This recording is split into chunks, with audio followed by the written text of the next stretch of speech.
Assalamualaikum warahmatullahi wabarakatuh. Selamat malam sahabat BMA dimanapun berada. Alhamdulillah hari ini kita ketemu lagi dan kita akan coba bahas lagi tentang kelanjutan ya. Kemarin itu materi kita terakhir terkait dengan kertas kerja laporan keuangan perusahaan dagang, metodenya perfektual. Nah, kali ini kita akan coba buat laporan keuangannya perusahaan dagang dengan menggunakan metode perfektual. Nah, di sini mungkin sahabat BMA bisa melihat ada beberapa laporan keuangan yang sudah saya siapkan, dan ini nanti untuk mengatasi ya waktunya biar tidak terlalu panjang, maka saya sudah siapkan, tinggal menjelaskan saja kenapa seperti ini dan bagaimana cara menyusunnya, terus sumber datanya dari mana. Oke? Nah, jadi kalau kita ingin menyusun laporan keuangan itu sama seperti kita menyusun laporan keuangan sebelum-sebelumnya. Ya, seperti laporan keuangan perusahaan jasa, laporan keuangan perusahaan dagang dengan metode periodik.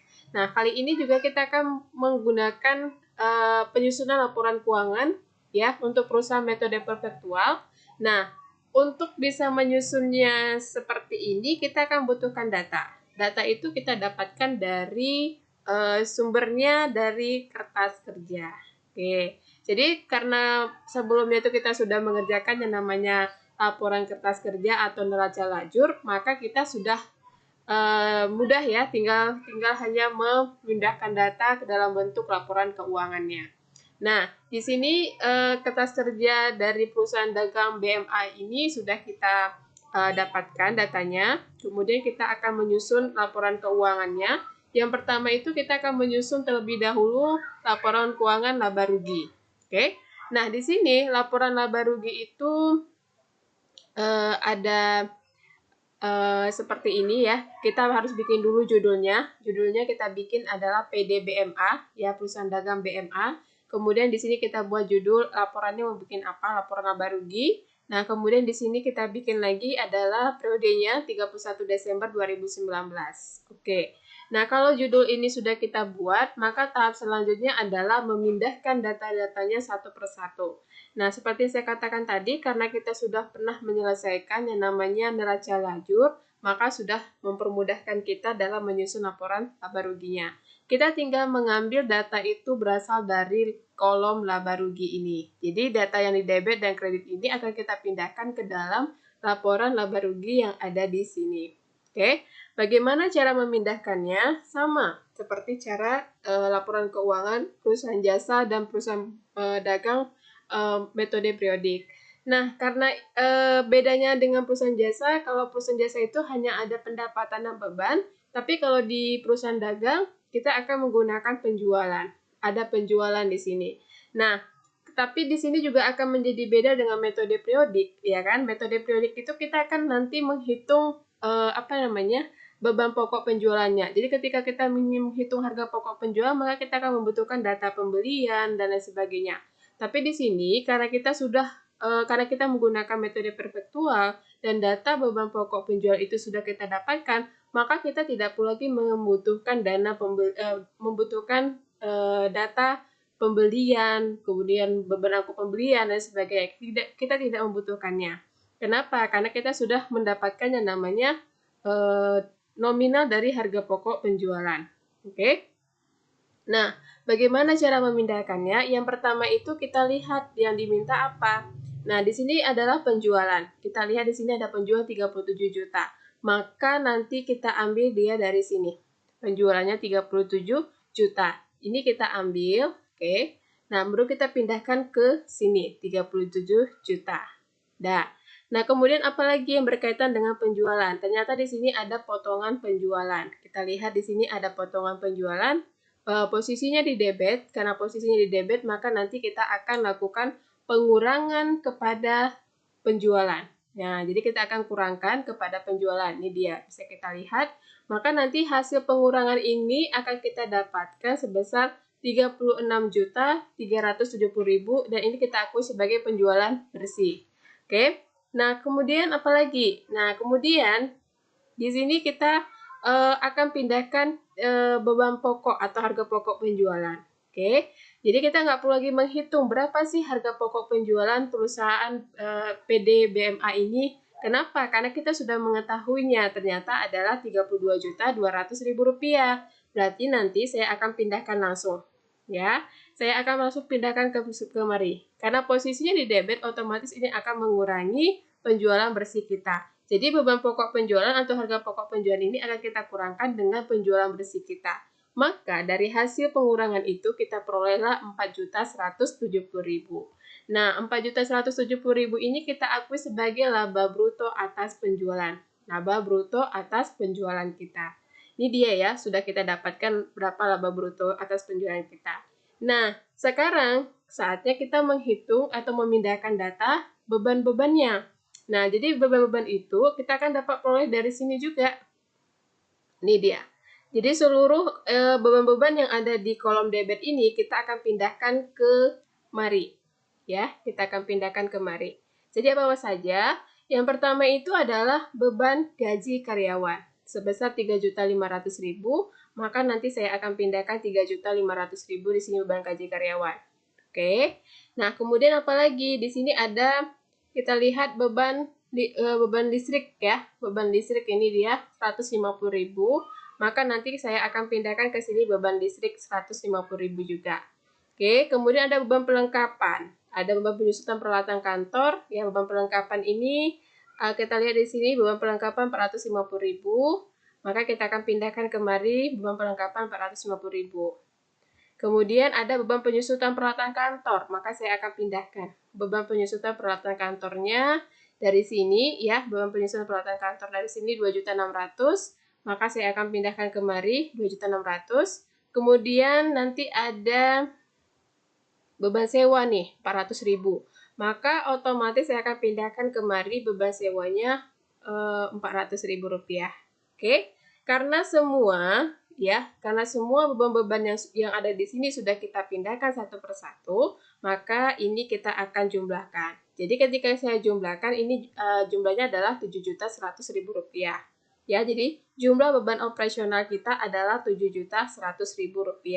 Nah, ini nanti jumlah beban ini akan kita kurangkan dengan laba bruto atas penjualan. Nah, kita kurangkan laba bruto atas penjualan ini, kita kurangkan dengan jumlah beban operasional kita. Nah, kalau kita hitung ternyata lebih besar jumlah beban operasional daripada laba bruto kita. Jadi pada akhirnya kita akan mendapatkan yang namanya rugi. Nah, di sini dikatakan rugi bersih sebelum pendapatan luar usaha. Ya, jadi ini ada rugi Rp2.930.000. Nah, kemudian ada yang belum kita pindahkan, apa? Pendapatan di luar operasional. Pendapatan luar operasionalnya berapa? Di sini kita ketahui itu sebesar Rp15.700.000. Maka ini nantinya akan kita tambahkan. Nah, kita buat di sini pendapatan komisi, ya. Pendapatan luar operasionalnya itu adalah pendapatan komisi, maka kita akan tambahkan di sini Rp15.700.000. Nah, kalau kita tambahkan dengan rugi nominal yang sebelumnya, maka kita akan mendapatkan laba bersih sebelum pajak itu adalah Rp12.770.000. Jadi, kita mendapatkan laba bersih sebelum pajak itu adalah Rp12.770.000. Dan ini sama jumlahnya dengan yang ada di sini. Oke, jadi inilah cara kita melakukan pembuatan atau penyusunan laporan laba rugi untuk perusahaan dagang BMA. Jadi datanya bisa kita ambil langsung dari laporan laba rugi di kolom ini, kolom laba rugi di kertas kerja. Oke? Oke, kalau sudah selesai berarti ini sudah dinyatakan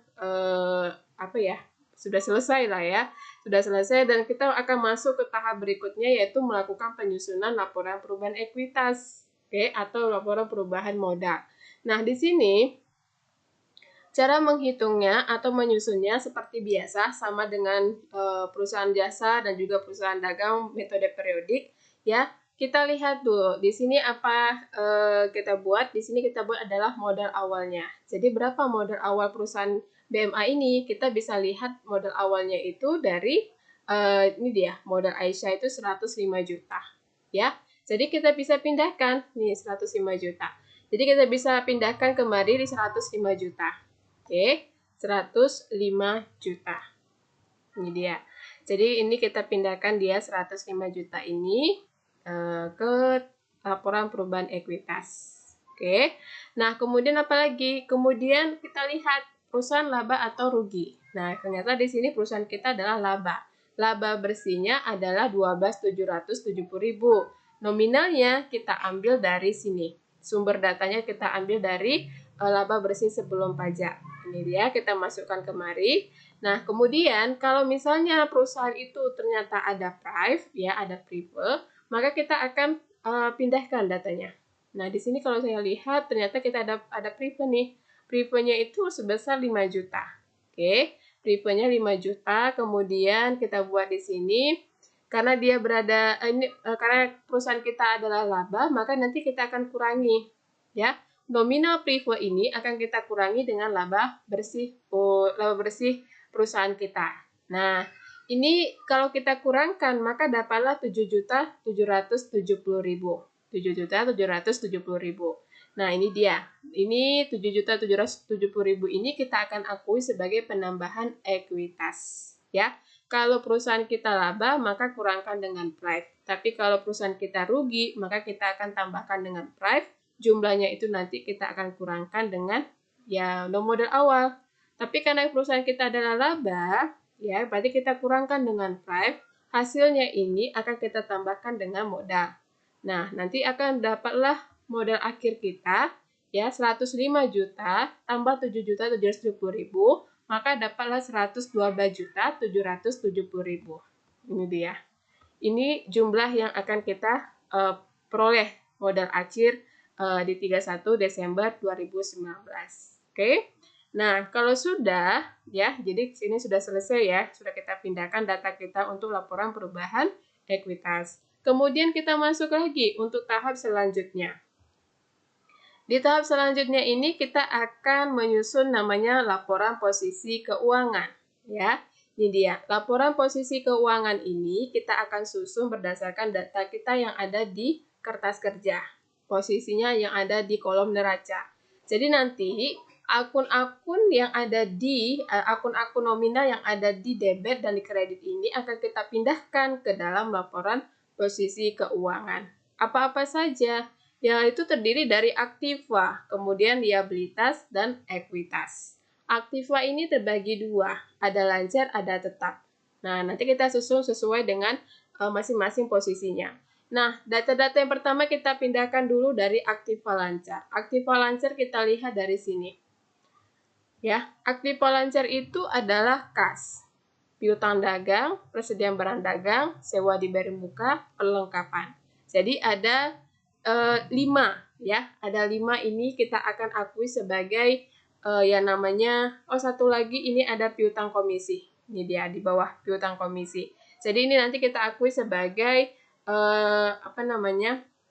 aktiva lancar. Jadi kan pertama ada kas. Kas ini kita pindahkan jumlahnya 60 juta sekian ya, 60.870.000 ini saya pindahkan kemari. Oke. Kalau sudah kemudian piutang dagang ya, kita lihat di sini ada piutang dagang. Piutang dagangnya 17.500.000 saya pindahkan. Piutang dagang 17.500.000 saya pindahkan. Kemudian ada lagi di sini piutang komisi. Jadi kita susun sesuai dengan yang lancar-lancar dulu ya. Di sini ada piutang komisi 15 juta saya pindahkan. Ya, piutang komisinya 15 juta berarti saya pindahkan kemari 15 juta. Kemudian ada persediaan barang dagang. Ya, di sini ada persediaan barang dagang sebesar 35 juta saya pindahkan juga. Ya, ini dia saya pindahkan 35 juta. Kemudian ada lagi di sini sewa diberi muka. Sewa diberi mukanya 800.000, maka saya akan lakukan pemindahan. Sewa dibayar di muka. Ini dia 800.000 rupiah. Kemudian ada lagi di sini perlengkapan. Perlengkapannya 300.000 rupiah. Maka nanti saya akan pindahkan ya perlengkapannya 300.000 rupiah kemari. Dan kemudian kita coba cek lagi, apakah semua yang lancar sudah kita pindahkan? Kalau ternyata akun-akun aktiva lancar sudah kita pindahkan semuanya, maka ini harus kita jumlah dulu. Jadi saya akan jumlahkan di sini. Ini jadinya jumlahnya adalah Rp129.470.000. Nah, ini namanya adalah jumlah aktiva lancar. Oke. Nah, kemudian apa lagi? Kemudian kita akan pindahkan akun-akun aktiva tetap. Oke. Aktiva tetap itu apa saja? Nah, dari data yang kita ada di sini, maka itu adalah peralatan kantor. Peralatan kantor itu aktiva tetap. Kita masukkan 26 juta. Nah, saya pindahkan 26 juta peralatan kantornya. Oke. Kemudian yang mengakibatkan peralatan kantor ini adalah akumulasi penyusutan peralatan kantor. Ada akumulasi penyusutan peralatan kantor nih dia. Ya, kita pindahkan nominalnya 3.600.000 karena berada di kredit, berarti kita akan kurangkan. Kita akan kurangkan dengan peralatan kantor kita. Maka nanti dapat hasilnya Rp22.400.000. Oke. Nah, hasilnya ini ya kita lihat karena aktiva tetapnya sudah kita pindahkan semua, hanya ada satu. Berarti ini jumlah aktiva tetap. Kita akui ini sebagai jumlah aktiva tetap. Oke. Kalau sudah, kemudian kita total aktiva tetap dan aktiva lancar. Nah, ini kita jumlahkan ya. Jadi ini 129.470.000, kita tambahkan dengan 22.400.000. Maka hasilnya adalah Rp151.870.000. Oke, ini total aktiva sudah selesai. Sekarang kita akan melakukan penyusunan sebelah kanan, yaitu liabilitas dan ekuitas. Nah, liabilitas ini juga kita dapatkan datanya dari kolom neraca, tapi dia di sebelah kredit. Ini dia.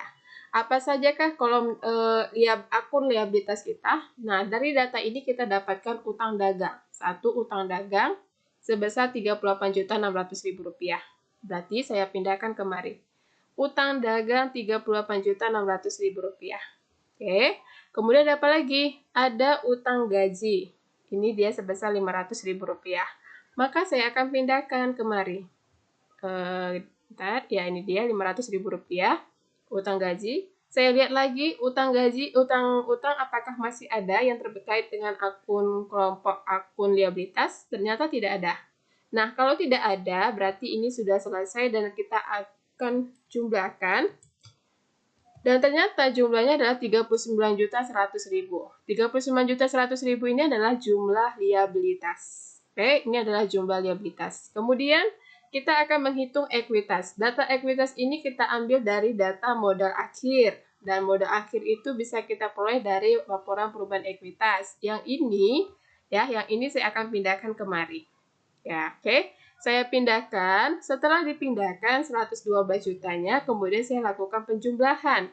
Saya akan jumlahkan jumlah liabilitas ini dengan jumlah ekuitas. Maka dapatlah total liabilitas dan ekuitas itu Rp151.870.000. Nah, kalau kita lihat antara kedua ini ya, jumlah ini ternyata jumlahnya adalah sama dan balance. Artinya ini sudah selesai ya.